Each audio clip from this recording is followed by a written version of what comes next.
বলছি ছিলাম কোথায়, এলাম হেতা, কোথায় যাব ভাবি না। আমরা এ জগতে এসছি, আবার এ জগৎ ছেড়ে কোথায় যাব আমরা জানি না। কেন? বলছে গীতাতে বলা আছে তমগুণ, রজগুণ, সত্যগুণ এবং নির্গুণ এবং বিশুদ্ধ নির্গুণ। বলছে তিনটা গুণের মধ্যে বন্ধন এবং মুক্ত হবে নির্গুণ। নির্গুণ থেকে বিশুদ্ধ নির্গুণে প্রবেশ যখন করবেন তখন মুক্ত, তার আগে নয়। তদ্রূপ আমি ছিলাম কোথায়, এলাম এটা, কোথায় যাব ভাবি না। আমরা কেউ ভাবতে পারছি পশুরা কারা হয়েছে? মানুষ থেকে। মৎস্যজনী কারা হয়েছে? মানুষ থেকে। ব্যাঘ্রজনী কারা হয়েছে? মানুষ থেকে। এবং কুকুরজনী কারা হয়েছে? মানুষ থেকে। বিড়াল কারা হয়েছে? মানুষ। সব কিছু যত অনন্ত জীব আছে মানুষ থেকে গেছে। কেন? তাদের পতন।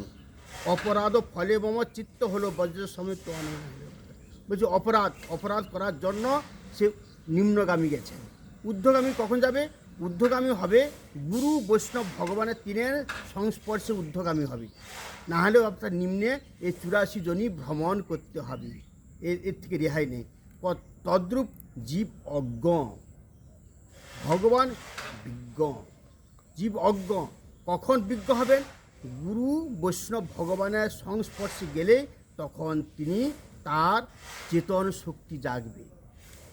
চেতন শক্তি জাগবে, আমি কি ভুল কাজ করেছি, আমি কি অন্যায় করেছি, আমি কেন এইসব কুকর্ম করেছি, আমার কোনো তো প্রয়োজন নাই। আমরা ঘর দর যা কিছু সব কিছু তৈরি করছি, এটা আমার জন্য নয়, এর সঙ্গে তো আমার কেউ নয়। কেন আমি এর প্রতি আসক্তি থাকবো? হ্যাঁ, দেহের মধ্যে দুটো আত্মা, জীবাত্মা পরমাত্মা। জীবাত্মা কি কর্ম করছে? পরমাত্মা লক্ষ্য রাখছে, সাক্ষী রূপে আছে। আমি অন্ধকারে অনেক কিছু কর্ম করেছি, অন্ধকার কেউ কিছু জানে না, ভগবান জানে। আমার হৃদয়ে যে ভগবান, তিনি পরমাত্মা রূপে আছেন, তিনি জানেন। আমি মিথ্যা বলছি কি সত্য বলছি, তিনি প্রত্যক্ষ আছেন, প্রত্যক্ষ। আপনাকে ঝুট বলছি কি ঠিক বলছি কি, সেটা ভগবান প্রত্যক্ষ দেখতে পাচ্ছেন। দেখো কত মিথ্যাবাদী, দেখো বলে মুখে এক পরে এক। এই অন্যায় ভগবান কখনো সহ্য করতে পারে না। কপটকে ভগবান সহ্য করতে পারে না। যারা কপট মিথ্যাবাদী ভগবান সহ্য করতে পারে না। অহংকার সহ্য করতে পারে। লোভ ভগবান সহ্য করতে পারে না। লোভে লোভ, পাপে মৃত্যু। সেই জন্য আমাদের একমাত্র উদ্দেশ্য এ জগৎ থেকে আমাদের চলে যেতে হবে, ফিরে চলে আপন। এটা আমার ঘর নয়। আমরা এত বাসা মঞ্চে এত আসক্তি আছি, কখন আমার প্রাণ চলে যাবে। প্রাণটা আমার কাছে নাই। আমরা যতই যা কিছু করি না কেন, প্রাণ আমার কাছে নাই। প্রাণটা কার আছে? ভগবানের কাছে আছে। ঈশ্বর পরম কৃষ্ণ আমাদের আদি গোবিন্দ সর্বকারণ, তার কাছে প্রাণটা আছে। সে কখন মনে করলেন এখন নিয়ে নেবেন, মনে করে না এখন থাক, পরে নিয়ে যাব।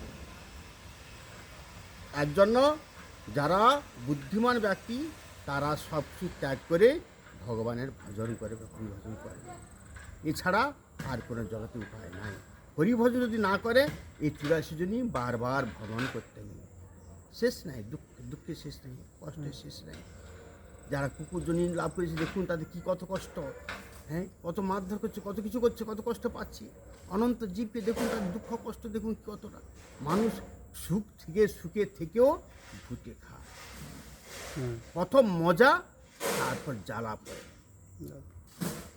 আজ প্রথম মজা নিচ্ছে, খুব আনন্দ পাচ্ছি, তারপর সেই জ্বালাটা পড়ে। অপরাধটা ধীরে ধীরে তাকে ভোগ করতে। আমি এই বলে শেষ করলাম। বাইঞ্ছা কল্পতরুশ্চ কৃপা সিন্ধুভ্যশ্চ পতিতানাং পাবনেভ্যো বৈষ্ণবেভ্যো।